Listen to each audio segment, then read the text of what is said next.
How you guys doing? I'm Chris Ignato, and you're watching Nature Here and Now. So, this time of year, every year, there's a type of mushroom that pops up, and it might not be the one you're thinking of. It is the devil's urn, and it is a really interesting fungi. It's an urn fungus, so it's shaped like a cup or a bowl, and a spore-producing surface is actually on the inside of the cup or bowl. It's a very fascinating species, and I'm going to talk about that in a minute. But that also happens to be a messenger, a harbinger, if you will, of another species, a species that I hunt for every year, along with hundreds of thousands of other people throughout North America. And that, of course, are the Morel mushrooms, or the Morels, however you wish to call them. Have a look. Most of the time I find Morels around the outskirts of, say, apple orchards or other fruiting trees, and also within habitats that apple trees long since inhabited. Those apple trees have been gone for decades, yet the roots and wood still remain, and that is a perfect environment for these morel mushrooms. Like many of the mushroom species out there, morels have all sorts of nutritional values and properties also.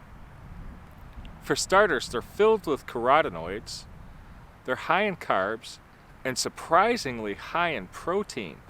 In fact, more so than you can find in most other plants or fungi out there. In addition to proteins, they also have a lot of lipids, phenolic acid, fiber, potassium, zinc, copper, manganese, and they're quite high in iron too. Similar to maitake and some of the other species out there, morels are really good for boosting your immunosystem, and they're quite high in D vitamins, especially D2. And if you wanted to increase that vitamin D, similar to maitake, you can actually cut them up into pieces and lay them out in the sunlight, and they'll actually produce more vitamin D. This makes them one of the best sources of vitamin D that you can find in nature. I'm sure you've gathered from this video that morels are not just known for their amazing aspects in the culinary arts.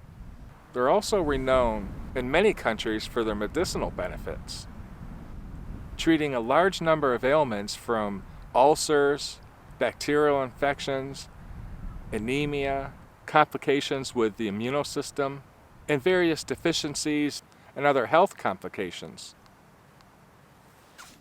You must be very careful not to confuse morel mushrooms with the false morels, because, well, the false morels, they contain monomethylhydrazine, and that is rocket fuel. Well, it could speed you into the afterlife, if you know what I mean. You want to be really careful harvesting the correct mushrooms. Morels, once you know what they look like, are kind of unmistakable. The folds and contours of these mushrooms are rather different. The false morels, it really looks like folded fabric, whereas the true morels or morels, it's more of a lattice work, okay? And, you got to do your homework and research. I am definitely not recommending you go harvesting wild edibles, especially mushrooms. The best thing you want to do is join up with a mycology group or a mushroom foraging group if you want to learn about these mushrooms so you don't end up dead.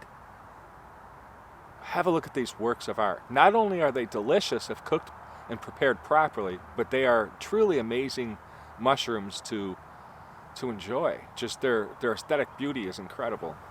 So yeah, these curious little mushrooms here are the fruiting bodies of the devil's urn fungus.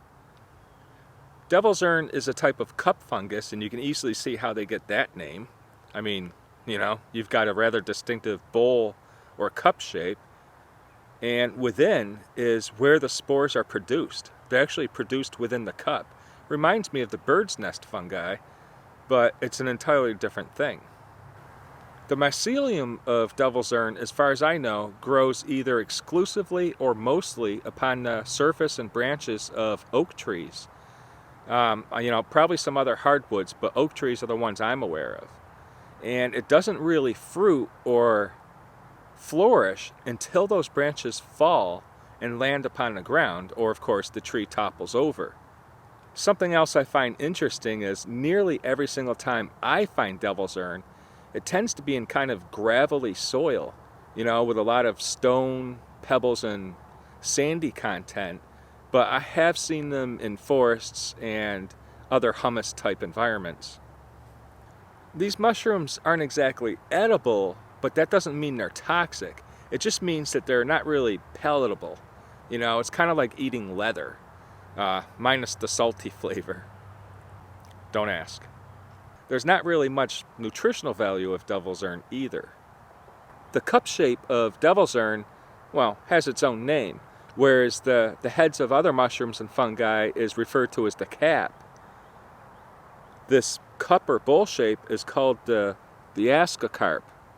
These cups usually reach around 3 to 5 centimeters in diameter, and I usually find that scallop type formation around the upper circumference of the cup, and I really like that part. It's a nice addition. As I mentioned earlier in this video, whenever I see the devil's urn growing, it's definitely a clear indicator that at this exact same time, the Myrtleaceae or Morel mushrooms are in bloom, so to speak, and there's a good chance they're somewhere nearby. Now, there are different varieties of morels. Some of them are white, some are black, some are yellow, and they generally prefer slightly different temperatures or times of the month to fruit. So once one species is out of season, the next species moves in and replaces it.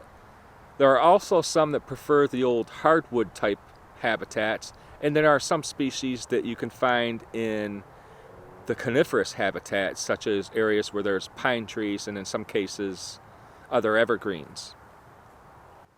Okay, so this video wasn't quite as long as some of my videos and a little bit longer than some of my other videos.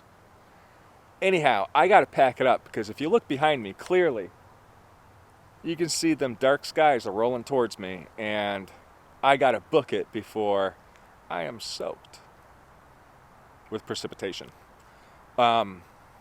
Meteorological precipitation, not body precipitation. See ya. Chris Ignato, signing out.